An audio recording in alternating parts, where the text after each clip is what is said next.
HILT policy పేరుతో ప్రభుత్వ భూములను ప్రైవేటు వ్యక్తులకు కట్టబెట్టే ప్రయత్నం చేస్తున్నారని రేవంత్ సర్కారుపై మండిపడ్డారు మల్కాజ్గిరి ఎమ్మెల్యే మర్రి రాజశేఖర్ రెడ్డి.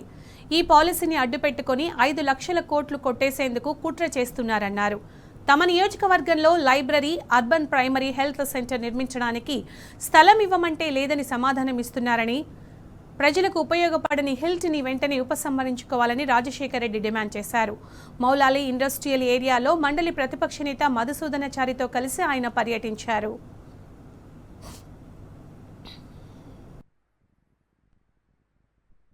ఇవాళ రాష్ట్ర ప్రభుత్వం హిల్ట్ అని అంటే Hyderabad industrial land transformation policy అనేది ఒకటి తీసుకురావడం జరిగింది జియో నంబర్ 27 ద్వారా.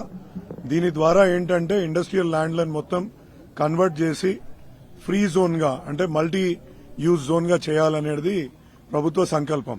దీనికి ఎందుకయ్యా ఇది చేస్తున్నారు అని అడిగితే ఇక్కడ ఉన్న పరిశ్రమలను తరలించి కాలుష్య నివారణకు చేస్తున్నామని చెప్పేసి వాళ్ళు చెప్తున్నారు. బట్ ఇంకో విధంగా చూసుకుంటే మనకేం కనిపిస్తుందంటే ఇది ఒక 5 లక్షల కోట్ల రూపాయల దోపిడీకి తెరలేపినరు అనేది ఇక్కడ స్పష్టంగా కనిపిస్తుంది. ఇప్పుడు అటువంటి భూములని ఇలా అంటే ఇండస్ట్రీ యజమానులకు కట్టబెట్టాలనేది చూస్తున్నాం. మా దగ్గర 2 లైబ్రరీలకు ఫండ్ ఉంది, లైబ్రరీలు కట్టాలి అని చెప్తే భూమి లేదు కదా అని కలెక్టర్ గారు సమాధానం ఇస్తారు.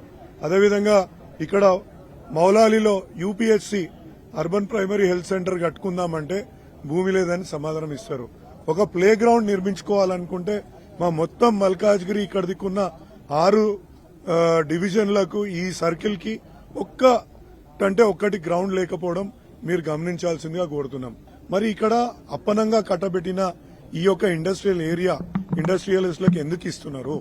మీరు మల్కాజ్గిరి ప్రజల కోసం అవసరార్థం సగం జాగని వాళ్ళకి ఇవ్వండి ఇస్తా అనుకుంటే సగం జాగని మాకు అప్పచెప్పి ఇవాళ ప్రజలకు ఉపయోగపడే పనులు చేపట్టాల్సిందిగా ఇక్కడ మీ అందరినీ కోరుతూ ఈ యొక్క హిల్ట్ని ఇమీడియట్ గా విత్డ్రా చేసుకోవాలని ప్రభుత్వాన్ని నేను కోరుతున్నాను.